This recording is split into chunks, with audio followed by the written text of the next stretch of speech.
नमस्ते दोस्तों, मेरा नाम रोशन सिंह है और मैं स्वागत करता हूं आपको मेरी ट्रेनिंग वीडियोस में। हमने लास्ट वीडियो में देखा था हेल्थ फैसिलिटी कॉन्फ़िगरेशन। अगर आपने इसे नहीं देखा है तो वापस आप मेरे वीडियोस को देख सकते हैं। इस वीडियो में हमने पूरे health facility configuration, that means हमारे संस्था का जो कॉन्फ़िगरेशन हमें इस सॉफ्टवेयर पे करना है उसको कॉन्फ़िगर किया है। अब हम देखेंगे ओपीडी कॉन्फ़िगरेशन, जो कि स्टेप 2 है। स्टेप 1 में हमने हमारे संस्था का कॉन्फ़िगरेशन कर लिया है। अब उसके बाद हम स्टेप 2 पे आते हैं, जो कि ओपीडी कॉन्फ़िगरेशन है। इस वीडियो में हम ओपीडी कॉन्फ़िगरेशन का पूरा पार्ट को कवर करने वाले हैं। ओपीडी कॉन्फ़िगरेशन, यहाँ का मेनू देखते हैं। इसमें general configuration, configure clinic, configure patient registration form, roster configuration, revisit fees. ठीक है, तो हम सबसे पहले चालू करते हैं जनरल कॉन्फ़िगरेशन से। जनरल कॉन्फ़िगरेशन में सबसे पहला दिया हुआ है कॉन्फ़िगर रजिस्ट्रेशन चार्ज। हमारा ओपीडी जो फीस है हम यहाँ पे डाल दिए, हमारा रजिस्ट्रेशन चार्ज क्या रहेगा। उसके बाद है कॉन्फ़िगर रिविजिट फीस ड्यूरेशन। अभी हमने जो 10 रुपये यहाँ पे सेट किया है, ये कितने दिन तक वैलिड है और उसके बाद कितना लगता है। तो ये रहा डेज, हमने यहाँ दिया 7 डेज। दैट मीन्स हमने जो 10 रुपये लिया है वो 7 डेज के लिए वैलिड है। 7 दिन बाद वापस रिविजिट फीस 10 रुपये है। तो इसे अगर हमें रिविजिट को 7 दिन को 5 दिन करना है या 10 दिन करना है, ये जैसा जिसकी पॉलिसी है उसके बेसिस से कर सकता है। और उसके बाद रिविजिट फीस, ठीक है, हम इसे सेव करते हैं। उसके बाद कॉन्फ़िगर माइनर एज, हमें जो बच्चों का एज है माइनर को क्या कॉन्फ़िगर करना है। कई लोग इसे 14 करते हैं, कई इसे 18 मानते हैं। तो जो आपकी पॉलिसी हो आप उसके हिसाब से इसे आपको कॉन्फ़िगर करना है। तो हमारा कॉन्फ़िगर रजिस्ट्रेशन चार्ज हो गया, रिविजिट फीस हो गया और कॉन्फ़िगर माइनर एज हो गया। उसके बाद आता है कॉन्फ़िगर क्लिनिक। हमने जितने डिपार्टमेंट बनाए हैं यहाँ पे, उन डिपार्टमेंट का हमें एक क्लिनिक बनाना है। जैसे कि ऑर्थोपेडिक डिपार्टमेंट है, ये डिपार्टमेंट हो गया। अब हम क्या करेंगे, उस डिपार्टमेंट का एक ओपीडी बनाएंगे। ठीक है, क्लिनिक मैंने ईएनटी ओपीडी के नाम से डाल दिया है। और ये हो गया रजिस्ट्रेशन स्लिप टैगलाइन। यहाँ पे हम जो भी लिखेंगे वो ओपीडी पर्ची में प्रिंट होगा। अगर हमें कुछ स्लोगन लिखना है तो हम स्लोगन लिख सकते हैं, कोई इंफॉर्मेशन देना है तो ये हमारे ओपीडी पे प्रिंट होगा। तो ये हो गया कॉन्फ़िगर क्लिनिक। तो जितने डिपार्टमेंट है यहाँ पे हमको सबका एक ओपीडी बनाना कंपलसरी है, नहीं तो फिर आगे वो डिपार्टमेंट में क्लिनिक नहीं आएगा। तो यहाँ पे जितने भी डिपार्टमेंट हमने मैप किए हुए हैं जो ओपीडी देखते हैं उनको, जैसे मेडिसिन है तो हमने एक मेडिसिन ओपीडी बनाया हुआ होगा या हमें बनाना ही पड़ेगा। उसके बाद कॉन्फ़िगर क्लिनिक के बाद आ गया configure patient registration form. Configure patient registration form, ये जो ओपीडी स्लिप होता है उस पर हमें क्या क्या जानकारी चाहिए या जो प्रिंट होगा वो ये कॉन्फ़िगर करता। तो इसमें आप देख रहे हैं mobile number, last name, age, title, date of birth, address, gender, age, state, first name, age, district, ये डिफ़ॉल्ट टिक है तो हम इसे हटा तो नहीं सकते। इसके अलावा हमें कुछ एक्स्ट्रा इन्फॉर्मेशन चाहिए ओपीडी के समय तो हम उसे टिक कर सकते हैं। जैसे कि गार्डियन रिलेशनशिप हो गया, गार्डियन नेम हो गया। अगर हमें पेशेंट का ईमेल आईडी चाहिए तो हम ईमेल आईडी को यूज़ कर सकते हैं। हमें उसका अगर ऑक्यूपेशन चाहिए, एजुकेशन चाहिए तो हम इसे यूज़ कर सकते हैं और इसे हम सेव कर लेंगे। ये रहा patient registration save successfully. Same चीज़ ये न्यू रजिस्ट्रेशन के लिए था, वही चीज़ यहाँ पे कैजुअलिटी रजिस्ट्रेशन के लिए हो गया है। हमें अगर कुछ इसका एक्स्ट्रा कोई भी डिटेल चाहिए तो हम यहाँ पे कर देते हैं। तो न्यू रजिस्ट्रेशन हो गया, कैजुअलिटी रजिस्ट्रेशन हो गया। अब आता है रजिस्ट्रेशन लेवल। यहाँ पे डिपार्टमेंट, प्रैक्टिशनर। डिपार्टमेंट यहाँ पे अगर सिलेक्टेड रहेगा तो कोई भी ओपीडी पर्ची पे सिर्फ ये डिस्प्ले आएगा कि ये पेशेंट किस डिपार्टमेंट में दिखा रहा है। फॉर एग्जांपल पेशेंट को अगर ऑर्थोपेडिक्स में दिखाना है तो उसके ओपीडी रजिस्ट्रेशन स्लिप पे डिपार्टमेंट में ऑर्थोपेडिक लिखा आएगा। वहीं अगर हम इसे प्रैक्टिशनर लेवल कर देते हैं तो जैसे जो ओपीडी काट रहा है हमारा ऑपरेटर, वो department for example orthopaedic select करता है तो ऑर्थोपेडिक में जितने डॉक्टर हैं उनका नाम आ जाएगा। फिर पेशेंट बोलेगा कि मुझे फला डॉक्टर से दिखाना है, तो जो ऑपरेटर है उस डॉक्टर का नाम सेलेक्ट करेगा और ओपीडी पर्ची जनरेट करेगा। इससे क्या होगा, उस ओपीडी स्लिप पे उस डॉक्टर का नाम विद क्वालिफिकेशन लिखा हुआ आएगा। और यही चीज़ हम अगर डिपार्टमेंट वाइज कर देते हैं तो यहाँ पे डॉक्टर का नाम नहीं आता है। अब दोनों के प्लस और माइनस ये है। प्लस ये है कि अगर ये प्रैक्टिशनर डिपार्टमेंट लेवल में है तो हमें ये नहीं देखना है कि कौन सा डॉक्टर पेशेंट देख रहा है, लेकिन अगर ये प्रैक्टिशनर लेवल में है तो स्लिप पे किसी और डॉक्टर का नाम लिखा है और फॉर एग्जांपल उस समय वो डॉक्टर अवेलेबल नहीं है तो दूसरा डॉक्टर देखेगा तो वो बोलेगा कि ये तो मेरा पेशेंट ही नहीं है, क्योंकि इस पर उसका नाम तो है ही नहीं, इस पर तो किसी दूसरे डॉक्टर का नाम है। तो हम कोशिश करें कि सबसे बेस्ट हम डिपार्टमेंट लेके चलें। क्लिनिक और रूम में भी वैसे ही इश्यूज़ हैं। क्लिनिक में क्या है, मल्टीपल क्लिनिक अगर हम क्रिएट कर देते हैं तो कौन सा पेशेंट किस क्लिनिक को दिखाएगा, अगर वहाँ डॉक्टर नहीं बैठा है तो वो दूसरे डॉक्टर के पास जाएगा, तो लेकिन स्लिप पे गलत लिखा रहेगा।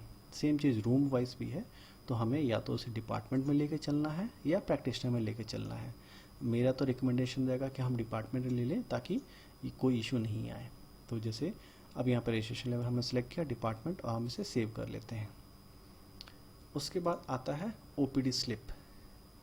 ये है फाइनल ओपीडी स्लिप जिसमें हमें क्या क्या प्रिंट होगा। जैसे हमने कॉन्फ़िगर किया था उसके बाद जितना हमने कॉन्फ़िगर कर लिया है उसके बाद ये एक्स्ट्रा मेनू है जो ओपीडी स्लिप पे प्रिंट होंगे। जिसे हम देखें यहाँ पे UHID, आभा एड्रेस, ये सारा चीज़ तो प्रिंट हो ही रहा है। आप इसे आराम से स्टॉप करके वीडियो देख सकते हैं या आप अपने एप्लीकेशन में लॉगिन करके देख सकते हैं।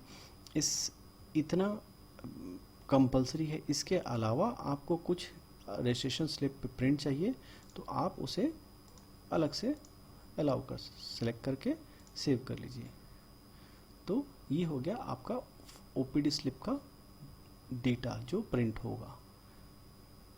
उसके बाद हम आते हैं रोस्टर कॉन्फ़िगरेशन। ये भी एक बहुत इंपॉर्टेंट पार्ट है। इसके बिना पर्ची नहीं कटेगी। क्यों नहीं कटेगी वह बताता हूँ। जैसे कि हमने पीडियाट्रिक्स डिपार्टमेंट सेलेक्ट किया, अब हम पीडियाट्रिक डिपार्टमेंट का एक क्लिनिक बना रखें, पीडियाट्रिक ओपीडी। अब हमें ये सर्च करना है कि इस ओपीडी में डॉक्टर को मैप करना है हमें। देखिए यहाँ पे कोई डॉक्टर यहाँ पे फ़िलहाल अभी नहीं है, तो मुझे रोस्टर बनाना पड़ेगा। रोस्टर आया, सबसे पहले आया कब से कब तक का, तो रोस्टर मैं आज डाला, आज से 30 तारीख तक का, तो ये रोस्टर हो गया। यूनिट हमने बना रखा यूनिट 1।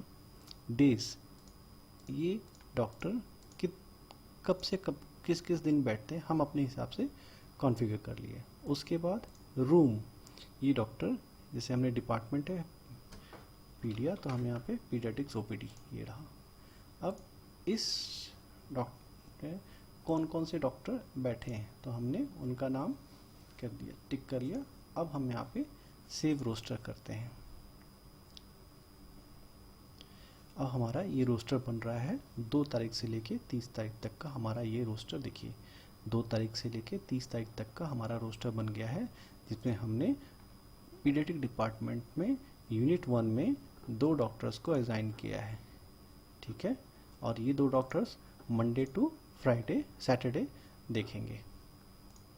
ठीक है, तो हमें हर डिपार्टमेंट का रोस्टर बनाना है। अगर रोस्टर नहीं बना है दैट मीन्स उस डिपार्टमेंट में डॉक्टर मैप नहीं है, तो चाह के भी हम उस डिपार्टमेंट की पर्ची नहीं काट सकते। हम पेशेंट को अगर डॉक्टर का है तो वो पेशेंट पर्ची कटेगा ही नहीं। तो इससे हो गया हमारा रोस्टर कॉन्फ़िगरेशन। फिर है रीविज़िट फीस, वही जो नॉर्मल रहता है कि रीविज़िट हमें कितने दिन के लिए देना और कितना देना है। तो इससे हम ओपीडी कॉन्फ़िगरेशन जो हमारा मेनू है हमने कवर कर लिया है। इसको मैं दोबारा एक बार रिवाइज कर देता हूँ। ओपीडी कॉन्फ़िगरेशन में जनरल कॉन्फ़िगरेशन में आए, सेम चीज़ हमारा ओपीडी पर्ची का बेसिक प्राइस क्या है, उसका रीविज़िट फीस क्या है, और कितने दिन के लिए है, उसके बाद माइनर एज क्या सेट किए हैं। फिर कॉन्फ़िगर क्लिनिक में आते हैं, हमें हर डिपार्टमेंट जो हमारे यहाँ है ओपीडी देखते हैं उनके नाम से क्लिनिक बनाना ही है। क्लिनिक बनाने के बाद जैसे यहाँ फिजिकल मेडिसिन है तो हमने फिजियोथेरेपी और ओपीडी बनाया हुआ है। ये जो ऑप्शन है ये टैगलाइन है, हमें कुछ स्लोगन या कुछ प्रिंट देना है उस डिपार्टमेंट के स्लिप के नीचे में तो हम यहाँ लिख सकते हैं, हमें क्लिनिक सेव करना है। तो यहाँ हमें ओपीडी क्लिनिक बन गया। उसके बाद पेशेंट रजिस्ट्रेशन फॉर्म है, जो भी ओपीडी स्लिप होता है उसमें हमें पेशेंट से क्या क्या इनपुट चाहिए, ये प्रिंट नहीं है इनपुट है, हमें क्या क्या इनपुट चाहिए एंट्री करते समय, ये वो मेनू है। तो हमें कुछ एक्स्ट्रा चाहिए तो हम इसे ऐड कर सकते हैं और सेव कर सकते हैं। ये जो स्लिप है ये न्यू रजिस्ट्रेशन के लिए हो गया। सेम चीज़ कैजुअलिटी रजिस्ट्रेशन के समय के लिए है, और ये दो क्या न्यू रजिस्ट्रेशन कैजुअलिटी रजिस्ट्रेशन। उसके बाद आया रजिस्ट्रेशन लेवल कि ये किस लेवल पे रजिस्ट्रेशन जाए, दैट मीन्स ये डिपार्टमेंट में प्रैक्टिशनर में। आपको बताया कि डिपार्टमेंट में हम करते हैं तो किसी डॉक्टर का नाम नहीं आता है। फॉर एग्जांपल गायनी में दिखाना है पेशेंट को तो सिर्फ gynae department option gynae department लिखा हुआ आएगा। लेकिन अगर हम प्रैक्टिशनर लेवल में कर लेते हैं तो ऑप्शन गायनी डिपार्टमेंट में उस दिन के जो डॉक्टर रोस्टर में रहेंगे उनका नाम आ जाएगा। हमें फिर उस डॉक्टर का नाम सेलेक्ट करना पड़ेगा, जिससे कि पर्ची पे डॉक्टर का नाम लिखा हुआ आएगा कि इस डॉक्टर के पास ये पेशेंट जा रहा है। उसके बाद ओपीडी स्लिप है, ये जो है ये प्रिंट वाला है, इसमें हम एंट्री नहीं कर रहे हैं, हमने जो जो डेटा वहाँ लिया हुआ है उस चीज़ को ये प्रिंट का ऑप्शन दे रहा है। सिटीजनशिप, ईमेल आईडी, जो जो हम वहाँ पे डेटा ले चुके हैं ये हमारे ओपीडी स्लिप में क्या क्या प्रिंट चाहिए हमें, हम उसके हिसाब से इसको कॉन्फ़िगर कर सकते हैं और सेव करना है। उसके बाद है रोस्टर कॉन्फ़िगरेशन। रोस्टर कॉन्फ़िगरेशन में हमें हर डिपार्टमेंट का रोस्टर बनाना ही है, बिना रोस्टर कोई भी डिपार्टमेंट नहीं रहेगा। तो उसके लिए डिपार्टमेंट सेलेक्ट करेंगे, क्लिनिक सेलेक्ट करेंगे, सर्च करेंगे, हम एक नया रोस्टर, अगर रोस्टर है तो ठीक है, रोस्टर ख़त्म हो गया है मतलब उसकी डेट ख़त्म हो गई है तो हम न्यू रोस्टर बनाएंगे। रोस्टर का रेंज हम 1 महीना, 2 महीना, 3 महीना अपने हिसाब से कॉन्फ़िगर कर सकते हैं। रोस्टर कॉन्फ़िगर करने के बाद जिस डेट से चालू होगा किस डेट तक वैलिड होगा। देखिए यहाँ पर मैं इस आज से चालू करूँ तो ये दिखा रहा है कि ये रोस्टर पहले से है।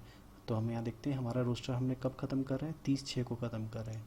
तो मैं नया रोस्टर कब से बनाता हूँ, नया रोस्टर बना देता हूँ मैं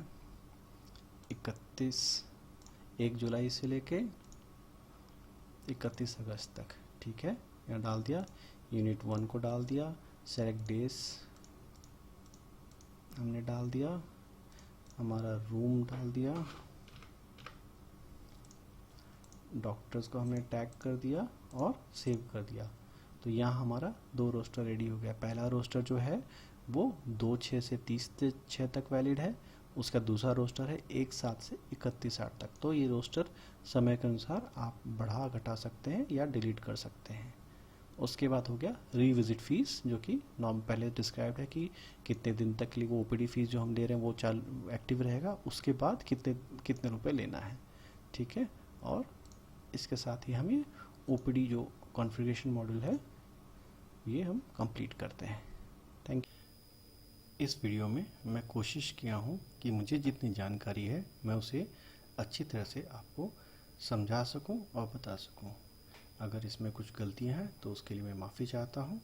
मैं अपने नॉलेज को और अपडेट करके आगे आपको जो भी करेक्शन होगा उसे बताऊँगा।